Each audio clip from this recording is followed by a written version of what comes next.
In 1,000 feet, use the right 2 lanes to keep right.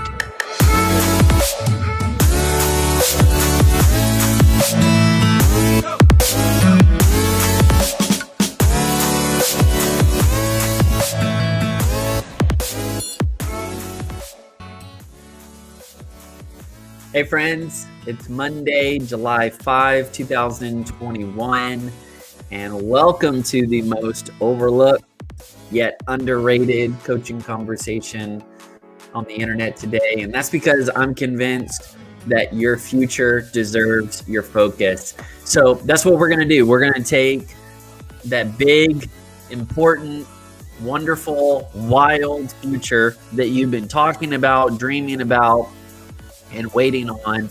We're going to get it off the back burner. We're going to put it back on the front burner where it belongs. And we're going to show up and do that necessary preparation again.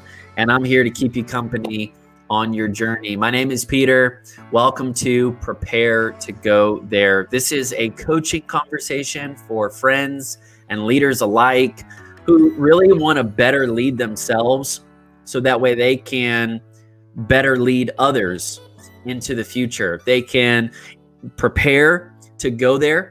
They can be better prepared for the opportunities and the challenges that come with the future, but they can also take others with them. So welcome to the Future Frontier. And we've got a great conversation for today. I want to really just kind of sum everything up, why we're doing this, why we're showing up again and again. I believe that your future needs your focus today. And you have 2 choices. Either you are procrastinating or you are preparing. And I'm convinced that most people, they really don't know how to lead others into a better future, whether that's their family, their friends, their team, the people they're serving, the people they want to influence.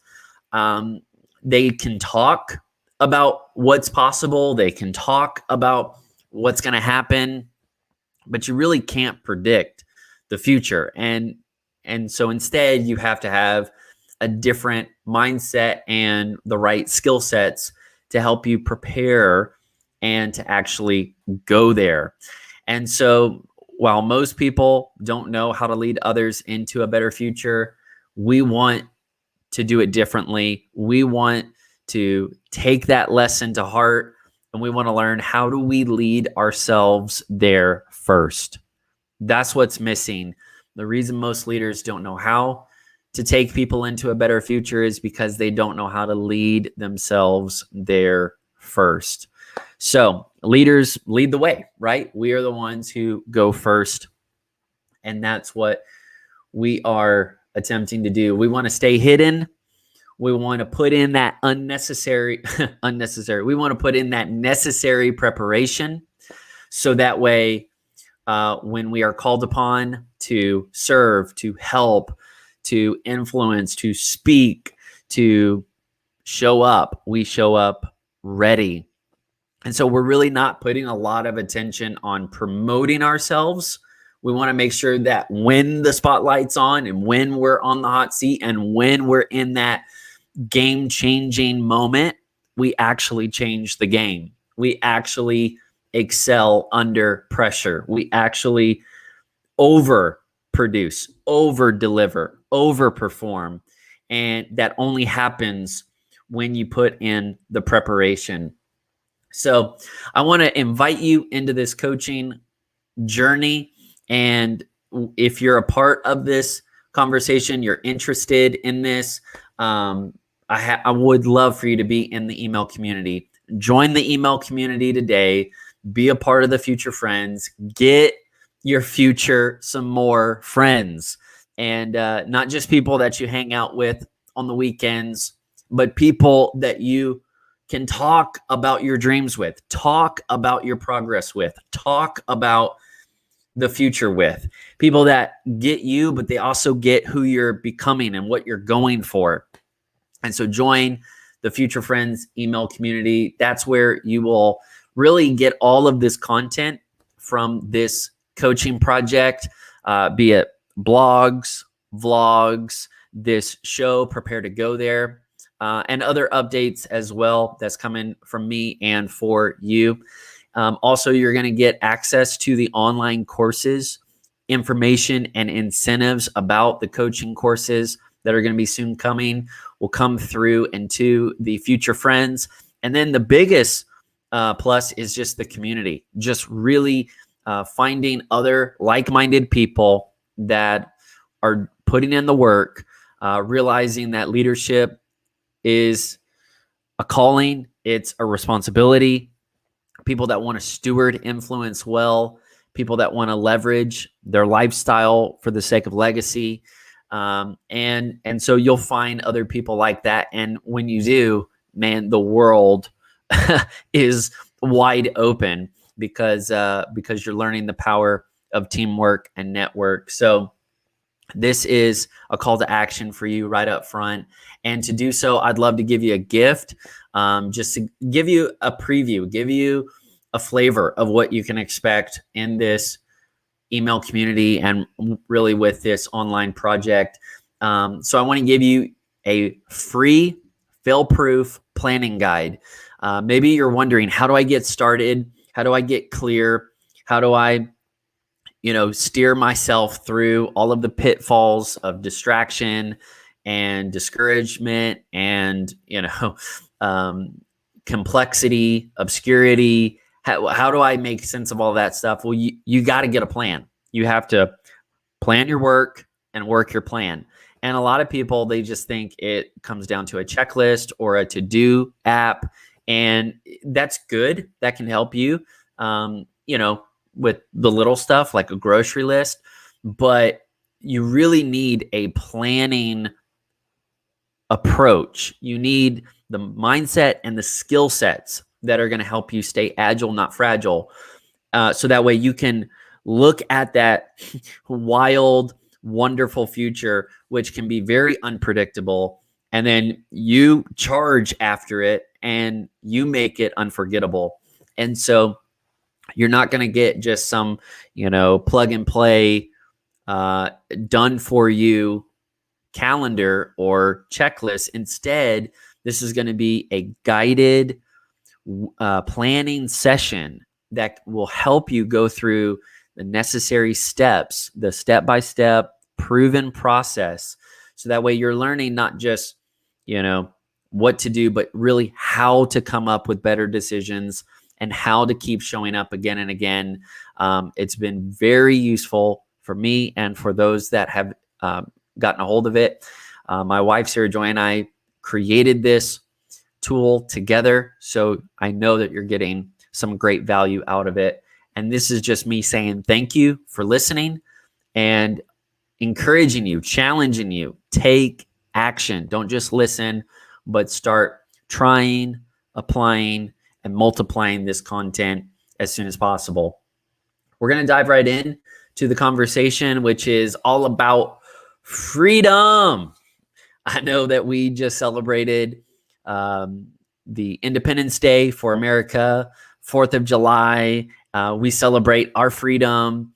But I wanted to talk about personal freedom. And I'm so grateful that those patriots, those leaders, and really just those, citizens, those just people, we kind of collectively refer to them maybe as founding fathers, but really just that whole generation that were willing to pay the price so that way our nation could enjoy the freedoms that we have today. And I'm not going to go into that, but that is a whole conversation that needs to be had in the right way and in the right setting. And the principle is everybody wants that freedom, but it comes with a cost, and it is inconvenient, and it is difficult, but it is worth it. And so for you, I know, in bigger ways and lesser ways, we all want more freedom, right? We want freedom to drive a car and to get around wherever we want to get to and whenever we want to travel. But, that comes with responsibility. Like you have to learn how to drive. You have to pass the test. You have to be alert. You have to stay engaged with the driving experience. Like it comes with responsibility. Maybe you want to get your adulting on. That's great, but you got to have some skills before you enjoy the thrills of adulting. And I want to encourage you that it is worth it to take on more responsibility. And what you'll get is very counterintuitive.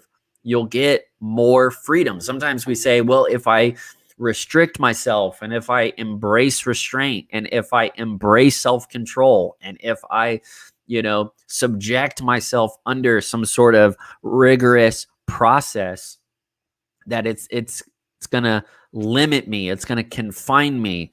But the truth is, it's actually going to unlock you, unleash you. It's going to empower you, because discipline actually leads to freedom, and responsibility actually gives you more to steward, more influence, and more opportunities. And so a lot of people who are just kind of skirting around responsibility in a personal space in terms of leading themselves, they're just kind of waiting on other people to do things for them, or they're waiting on other people to take hits for them. It's a painless life, but it's not an effective or fulfilling life by any means. I really believe that to enjoy more freedom, you got to be willing to take more responsibility. So I hope to just kind of encourage you with some of the mindset behind that, because it is counterintuitive. It doesn't make sense. It doesn't feel fun at first. I mean, no discipline is fun at first, but the results are always worth it exponentially in the end. So here's a quote just to kind of tee it off. Legendary leader Winston Churchill said, "The price of greatness is responsibility." I mean, we're going into the Olympics, and those Olympians have paid the price. My wife and I know a young person, and they are training right now very intensely in gymnastics, and they are very good at it. And, they're probably in their teenage years, but they're putting in the same amount of hours as a full-time job. Like, this is a full-time gig that they are committed to.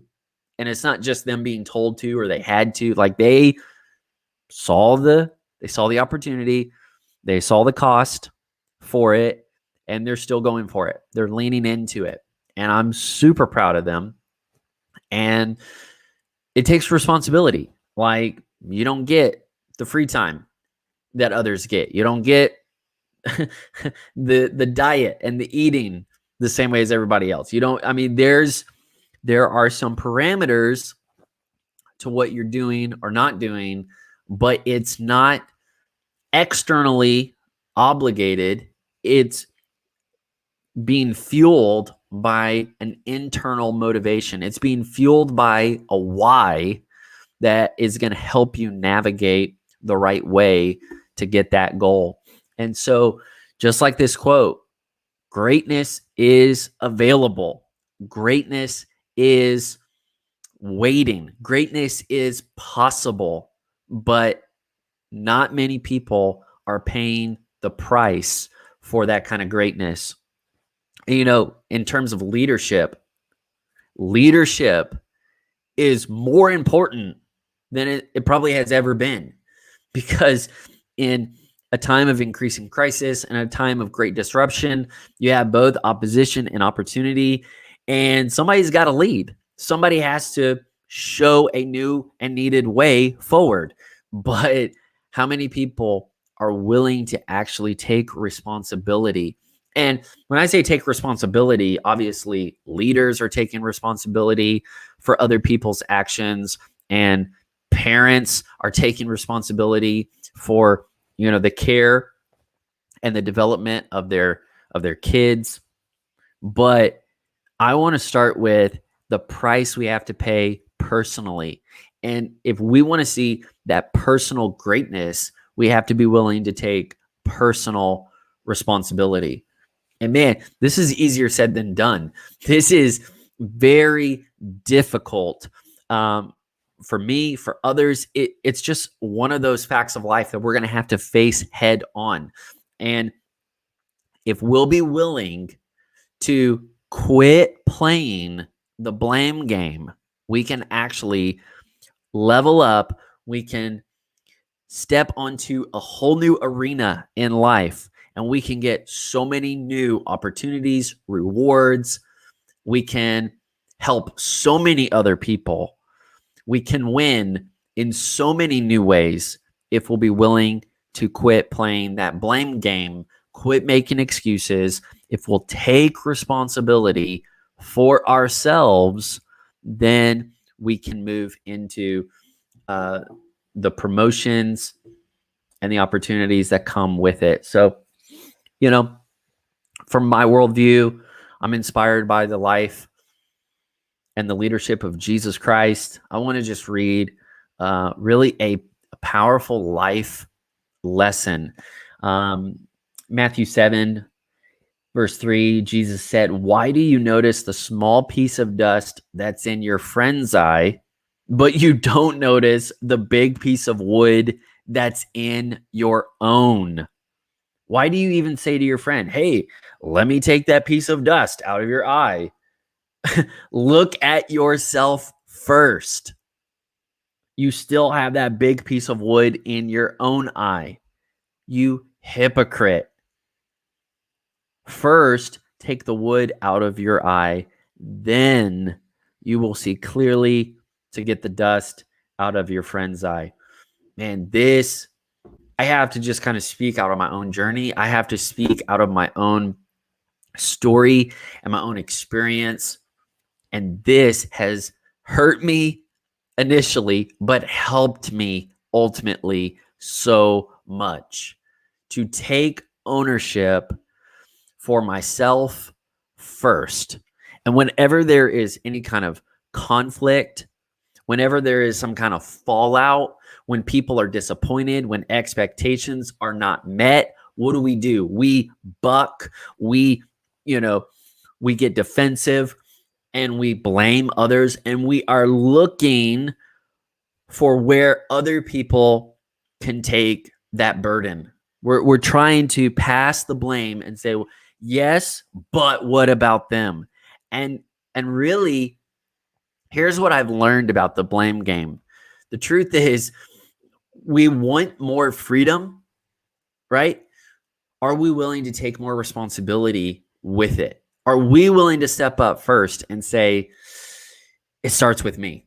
It starts with me. Now, that is counterintuitive, but I'm going to show you how that actually is a necessary next step to have more empowerment and more freedom in your life. But this is what I've learned about the blame game. The blame game gives you points, but never prizes. Come on. The blame game gives us points, but never prizes. Man, if I'm honest, I'm probably pretty good at the blame game. Like, if I'm honest, I probably have played the blame game a lot. And the blame game is fun to play. Man, there's an object to the game. There are clear players involved, and you can get points. You can see points racking up on the scoreboard while you play the blame game. And we like a scoreboard. We like to see progress in some area. So when we're failing, personally, at least we're still putting points on the blame game board. And so at least there's some sort of consolation. Yeah, I don't have to feel so bad for myself. Look, I'm putting points on the board. But those points will never lead to prizes. The blame game never ends. The blame game never wins. There's no resolution. And so instead of timing out, it just keeps going and going and going. And you can waste your life playing the blame game. You can waste your time, other people's time. You can waste opportunities. You can waste your platform. You can waste your character. You can waste your relationships just by playing the blame game because you think you're winning. You're like, playing this pointless game, winning points, making points. You're like, look, I have a new high score. I have 3,000 points. And then now you have 5,000 and then you have 10,000. And you're like, what do these points amount to? Nothing. I'm going to use just like a random cultural reference, but it's like in The Office with the Shroot Bucks, and he's got like paper and he's like, this will equal over time, like 1/100th of a penny. It's like, it doesn't mean anything. It doesn't matter. You can be making points, but if it's a pointless game, if it's a pointless endeavor, you're actually losing. You think you're winning, but you're losing. And so you're procrastinating responsibility. You procrastinate responsibility and you waste time and you're entertaining yourself because you think you're getting away with it. You think you're getting away with responsibility instead of just owning up to responsibility. And, taking responsibility is not an arrogant posture. Arrogant people don't like taking responsibility. I mean, they like taking credit, right? But I'm talking about taking responsibility for yourself, taking responsibility for your reasons and your results. Taking responsibility gives you freedom. Taking responsibility leads you into empowerment. You say, how is that possible? If I'm taking on burdens, how is that making me freer? I'd rather just kind of do whatever I want, say whatever I want to get away with whatever I want. And that doesn't lead to anything. That is going to waste you away. It's like going into a wilderness environment, going into some desert environment with no water, no food, no materials, no supplies. And you're just going to waste away because there's no end to that. And there's no resolution to that. And it pains me. And that's why I get fired up. And that's why I have to share this with friends and emerging leaders. Because if you want to lead others and win more than just their compliance, if you want to win that connection and that rapport, if you want to win influence, if you want to win their trust, then you're going to have to quit playing the blame game.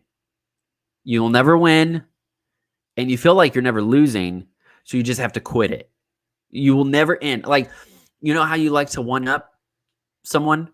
You text something, and then they kind of text something spicy back, and then you're like, I can't not have the last word. So what are we always trying to do? We're always trying to drop the mic and drop a bomb, drop a mic, drop a bomb. And we're trying to say something that is going to shut that person up. We're going to say something that's going to silence that person. But what we just did is we just put gasoline on a fire. And so, of course, it's going to flare back up. Of course, it's going to, stir something up. Instead, now there is a way to drop the mic. There is a way to have a definitive word. There is a way to actually show people, hey, you don't know what you're talking about. This is actually the right way. Like, there is a way to do that, but you have to know the motive. You have to understand the intent and the extent of what's being said. And a lot of people, they haven't put in that preparation. And so they're just kind of mad gabbing and they're just kind of making stuff up as they go. And they're not really based in any kind of logic or fact or foundation. They don't have any foundation to stand on. They don't have any sense of authority to stand on, any sense of credibility to stand on. And so all they're doing is just kind of ducking and dodging and throwing grenades at other people, thinking that it won't blow up in their face. And you can't live that way, and you definitely can't lead that way. It's unacceptable in the professional space, and it should be unwanted in your personal life as well. So quit playing the blame game. It is childish. It is immature. and it will waste your time. You can have so much fun. It can be so much fun, just to keep going, but it will waste your time. You're going to end up with regrets, not rewards. You can get points all day long, but those points don't convert into real practical prizes. You don't win anything in the process of playing the blame game. So what I want to do is give you about 6, I think, specific areas or specific tactics to help you take responsibility. And the first one is, I want you just to think through your thoughts. Like, you can take responsibility for the thoughts that you have. And you've got to realize that not every thought is you. You get to choose which thoughts you identify with. You get to choose which thoughts you want to reflect you. And the way you do that is by saying them, acting on them, embodying them. But thoughts, that is really, I would think, at the interior of this whole deal. Your thought life, if you've got, to use the old adage, the classic Zig Ziglar, stinking thinking, right? If you've got stinking thinking and you cannot smell your own stinking thinking, then you're already blindsided. You're already unaware. You're already at a disadvantage. And so it really does start with reflection. It starts with humility. It starts with this lesson and really this journey of self-awareness. And when you find that authenticity and you find that rock, that bedrock of your identity, now you can build on top of that. You can build an amazing life from that foundation. But so many people, they're just kind of living in these, I'm trying to describe, like, you go to an old school carnival and you go into the fun house and you have all these distorted mirrors and you're seeing all these distorted images of yourself. And they're just kind of like, they kind of look like you, but it's not really you. Like, take responsibility. And what's going to happen is when you begin to think through the quality of your thoughts and you say, does this thought pattern really help me or hurt me? You say, how do you visualize your thoughts? How do you see your thoughts? How do you even keep track of them? It's kind of like, trying to grab the wind, or it's like, trying to keep adding on more and more water into one handful. It could be tough to keep track of it. And so instead, you have to learn how to slow down, how to think through what's actually coming through your thought life. And when you begin to assess the kinds of thoughts you're having, and I'm a really big advocate for journaling, because I think writing things out will help you externalize thoughts. You can vent. It's free license to vent.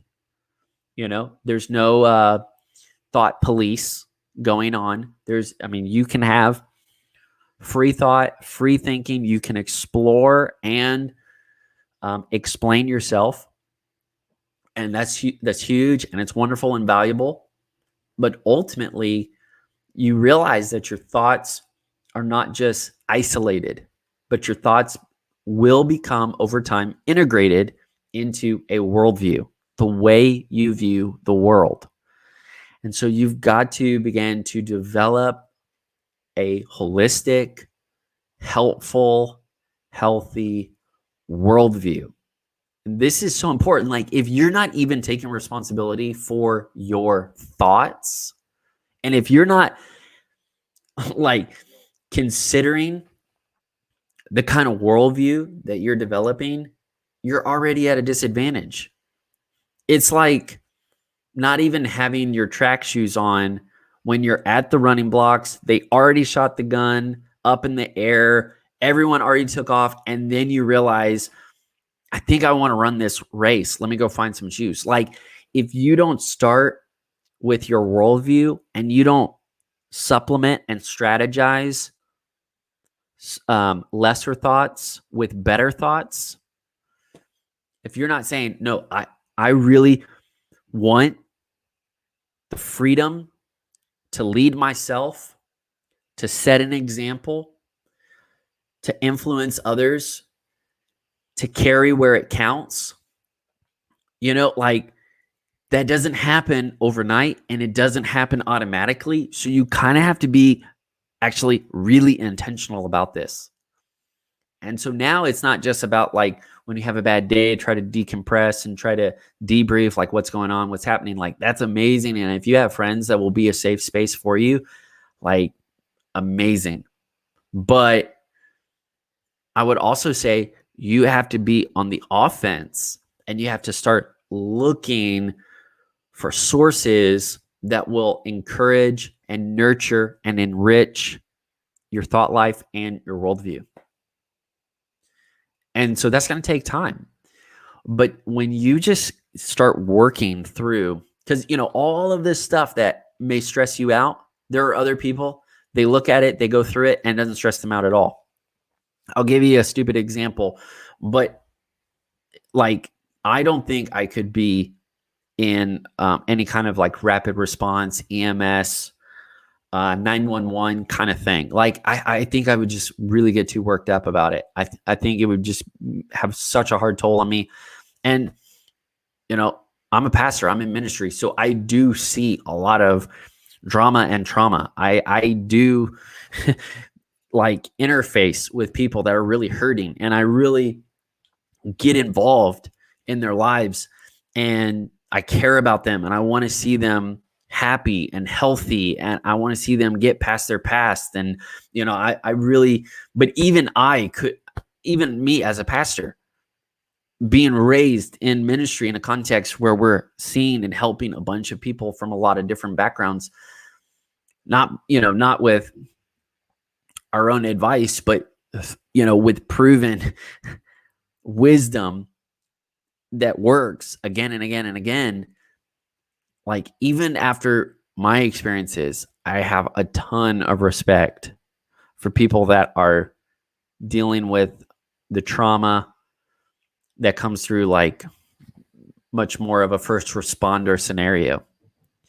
But there are people, and they have figured out a way to create a framework to incorporate in their worldview a way where they're not offended, they're not intimidated by the crisis at hand. They're not stressed out. They actually take it on, and it's cool, and it works. Now, I'm sure it has a toll on them. I'm sure they have to, manage a lot of those emotions and process things, and they have to have a support system. I would think the same for missionaries too. If you have people that are helping and serving in a cross-cultural context, I mean, that is very, very difficult.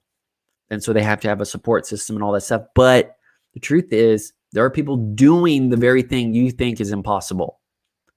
Let me say that again. There are people that are doing the very thing you say is impossible right now.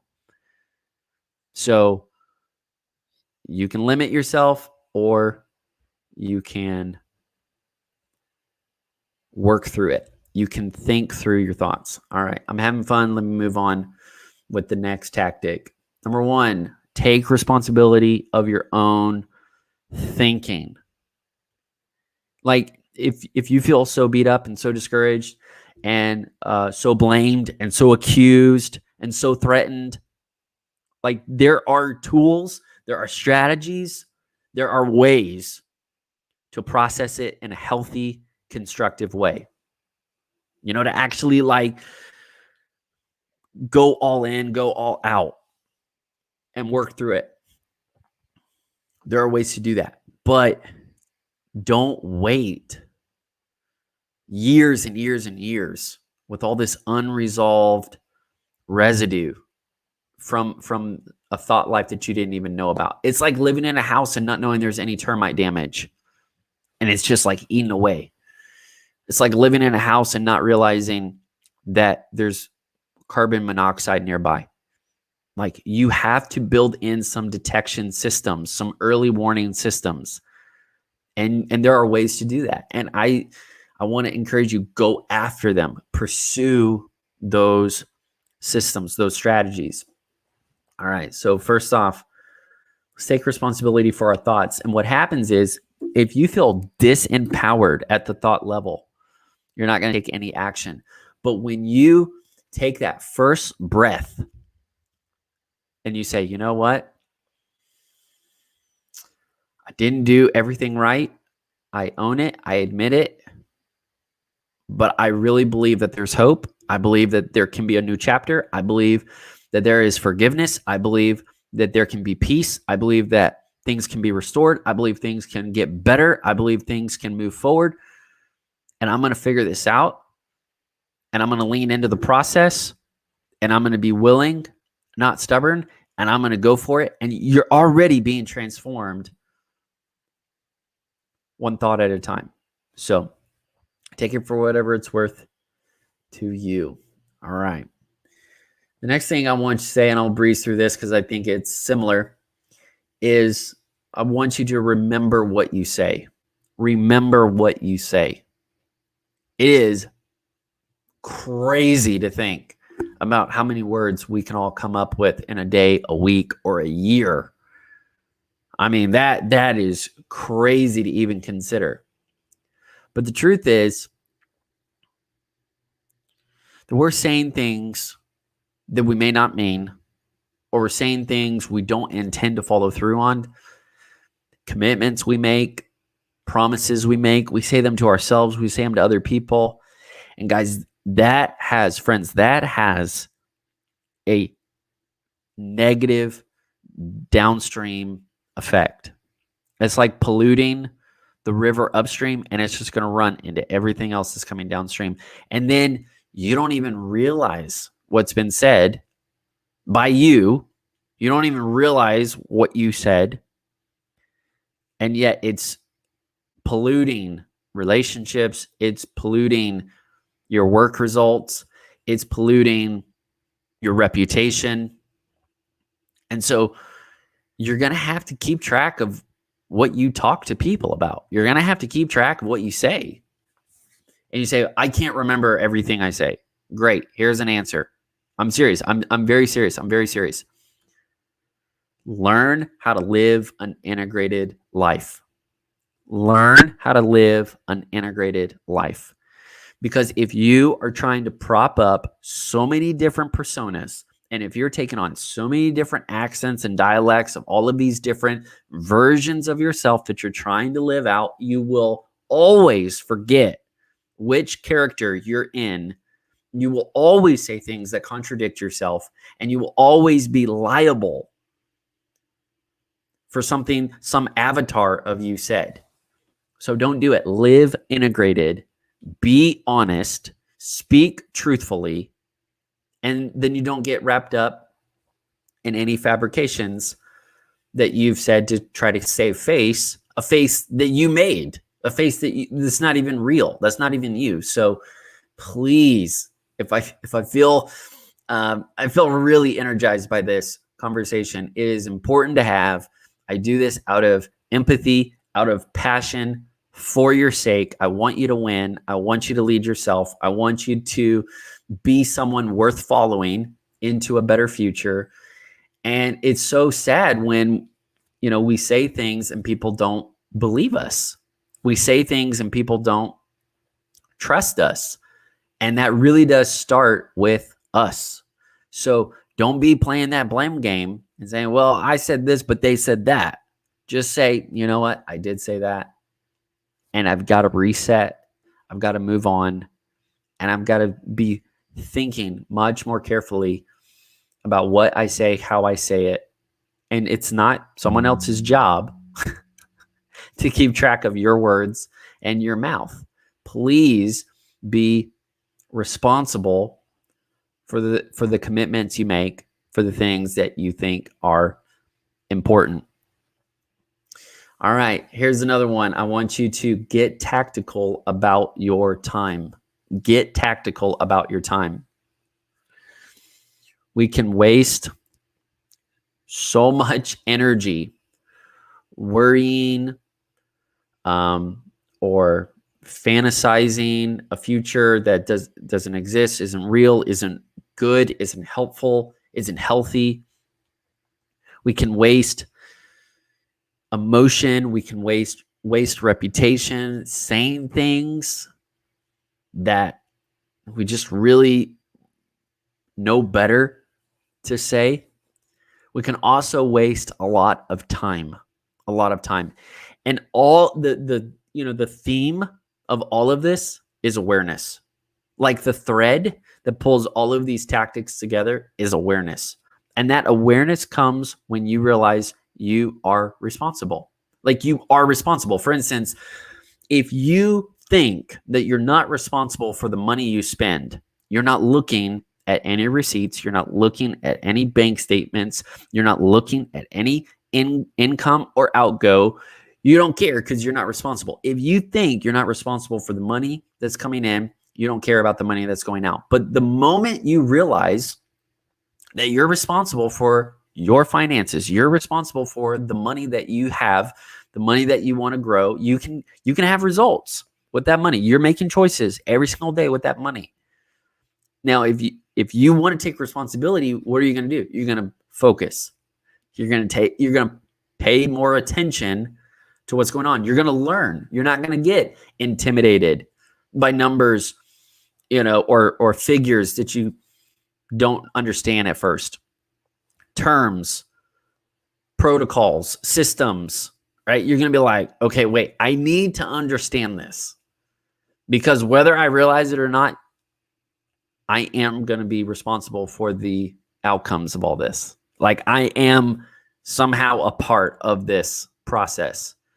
So it is going to affect me one way or another. I need to learn a little bit more about this. See, that's the difference between being allergic to responsibility and being engaged, right? Being pulled in, being motivated to say, hey, what I don't understand, I will learn. What I don't agree with, I will follow through and I will reconcile it.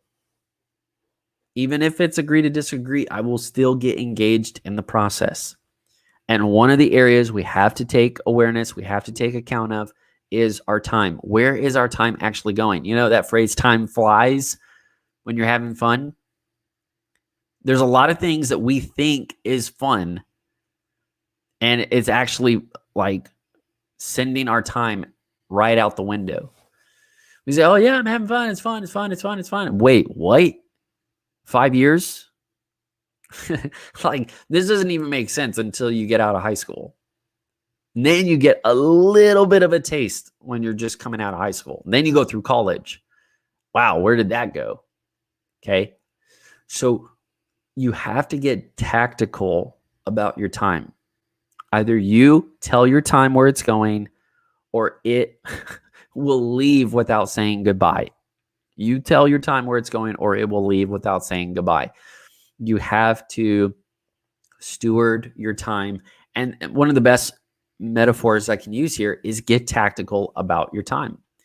Get the tools that help you design your time, help you map out what your day is going to look like, what kind of week you can have, what kind of month you can have. And you have to begin to navigate the landscape of your life and figure out, hey, I have things I'm expected to do. Things come up unexpectedly. There are reoccurring things. I was trying to say it. It's not reoccurring. It's recurring. And you got to get tactical. Get a schedule. Get a calendar. Get some tools. Get some training. Get some practice. Stay motivated. Lean into this process. Get tactical about your time. So many times we don't feel responsible for where our time went. We say, oh, well, that's somebody else's deal. No, it's your deal. It's your time. It's your life. How are you spending it? How are you investing it? Get tactical about your time. You see what I'm saying? Take responsibility of what you think, of what you say, of how you're using your time. And this responsibility thing only gets more and more real. It only gets more and more real. But thankfully, if you take one step in that direction, you will feel so much more empowered. You will feel the difference immediately, and it'll only get stronger day by day. And so it just compounds. There is compound motivation that comes with taking responsibility. And even if, it's a struggle, you begin to further strategize how you are going to better use your time. And you know the difference, and it's worth any work that comes in the process. All right, next, if you're going to take responsibility for the way you live, the way you lead yourself, you have to filter feedback honestly. Filter feedback honestly. Like, take it to heart when someone is trying to tell you something. Take it to heart when someone wants to help. Most feedback is constructive because we're interacting with people, by and large, that do care about us. There are plenty, I think, as you grow, as you scale, you're going to have more exposure. And so you're going to get more kinds of feedback. And at that point, you'll have to filter it, but you still have to filter it honestly. You still have to filter it honestly. You don't have to respond to every piece of feedback. Thankfully, you don't have to respond. You don't even have to give people a response. But you do privately need to filter that feedback honestly. I was talking with a friend, and he recently said, like, whenever he's processing feedback, the way he takes it is he's not just grading the feedback right or wrong, hit or miss, win or fail. He's getting down to percentages. He says, I'm looking for, is there any percentage of this that's right? If there's 50% of this that's right, then now I focus on the 50% that I need to deal with.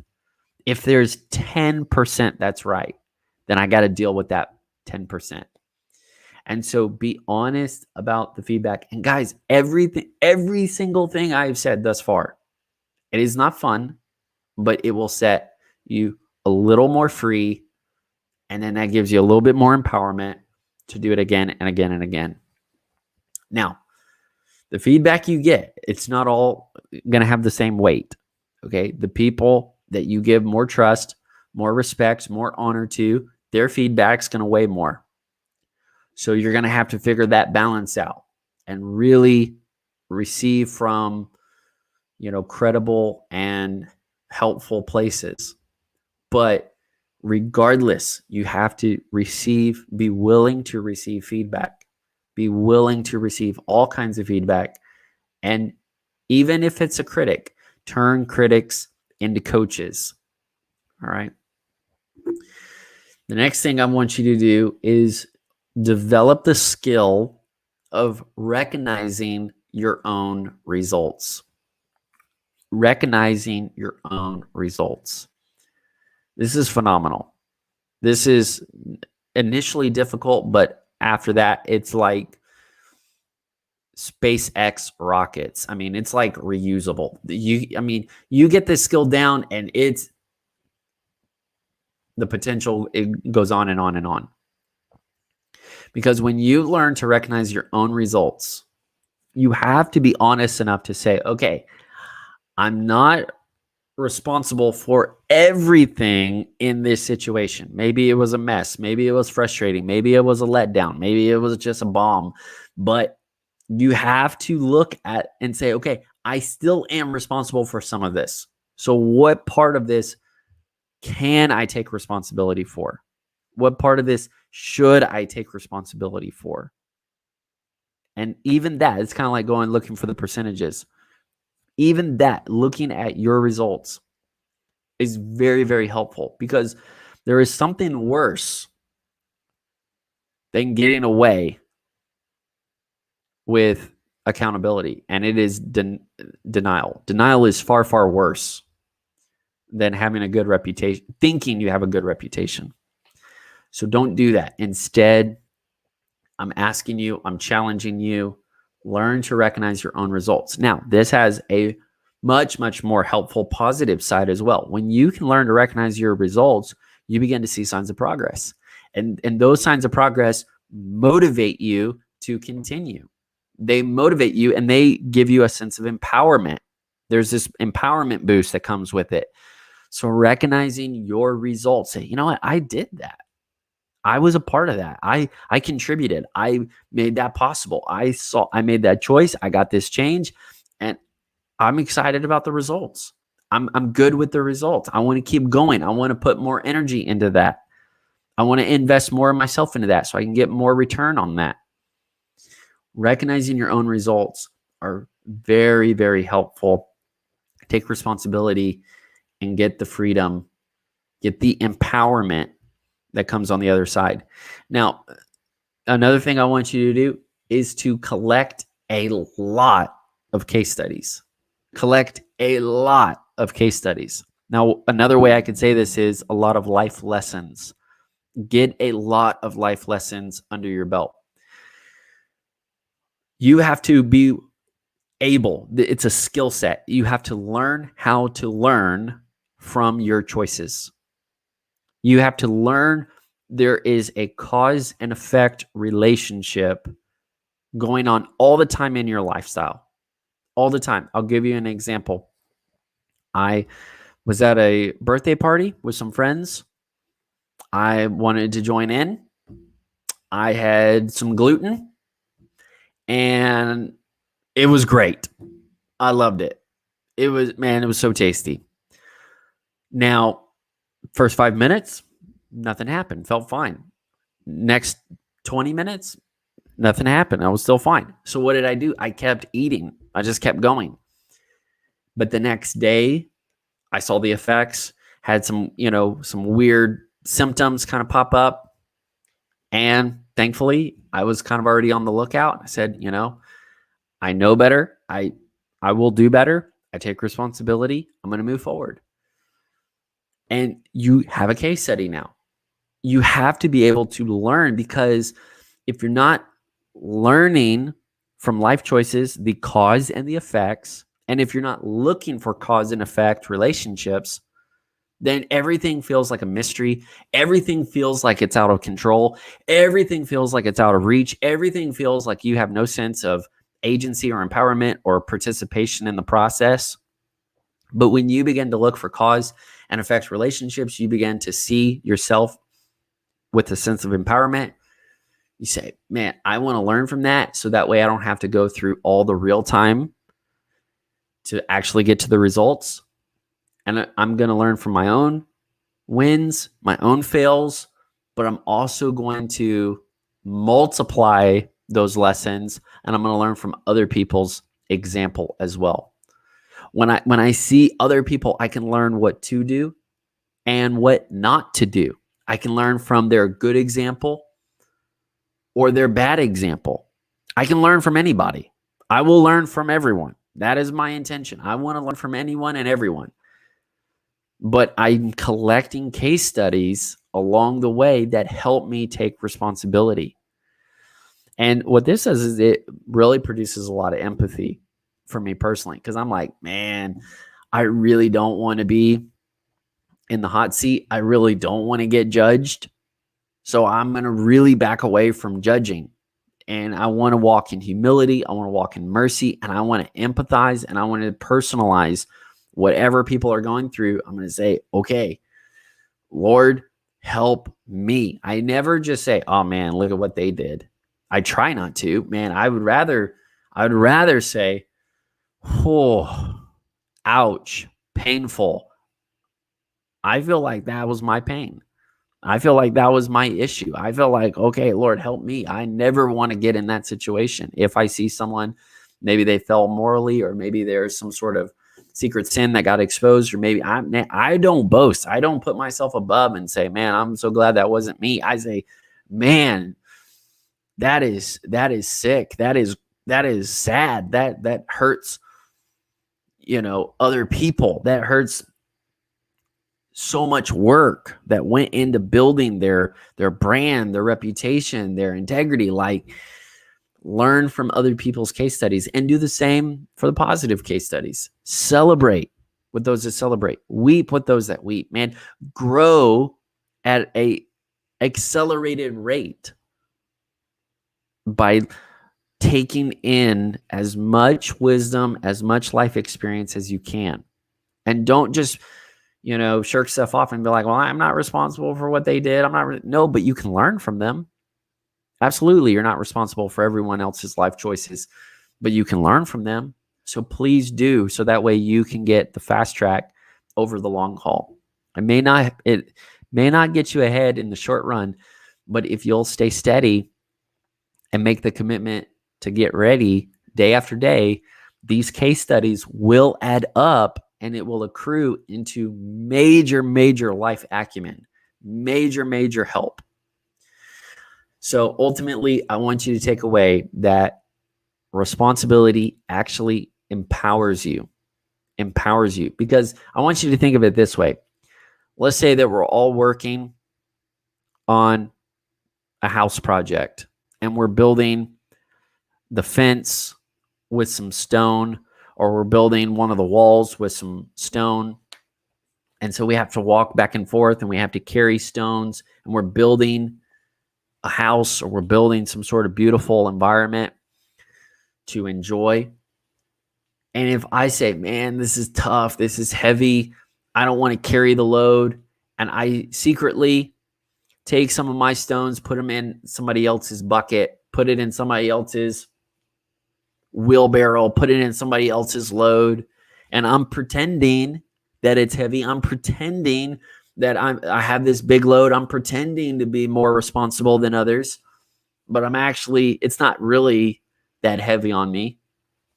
What's going to happen is sooner or later, I'm going to get exposed and I'm not going to be strong enough when I need to be.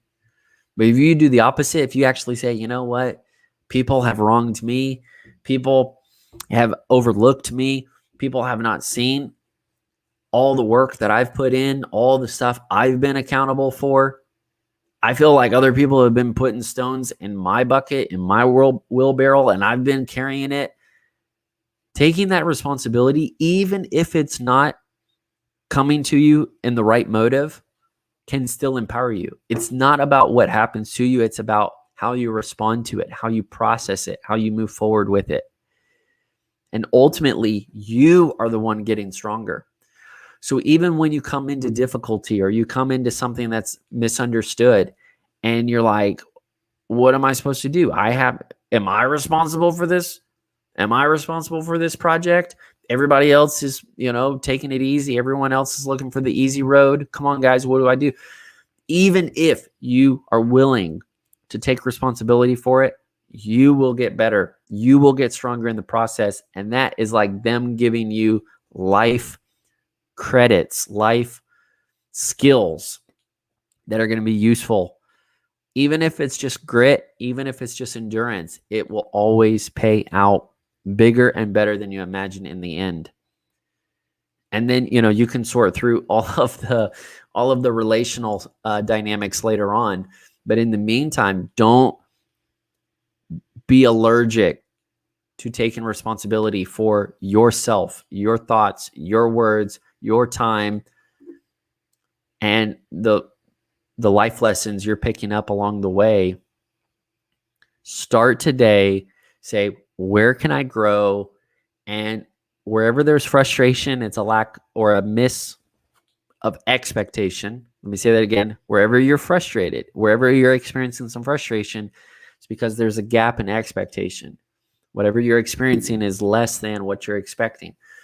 So you have to fill that gap, take out the frustration, put in the motivation, and exceed your expectation.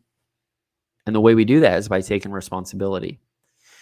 In a team environment and a work environment, when you take responsibility for a project or you take responsibility for an area in your business, in your team, and whatever you're doing, you're actually building leadership points.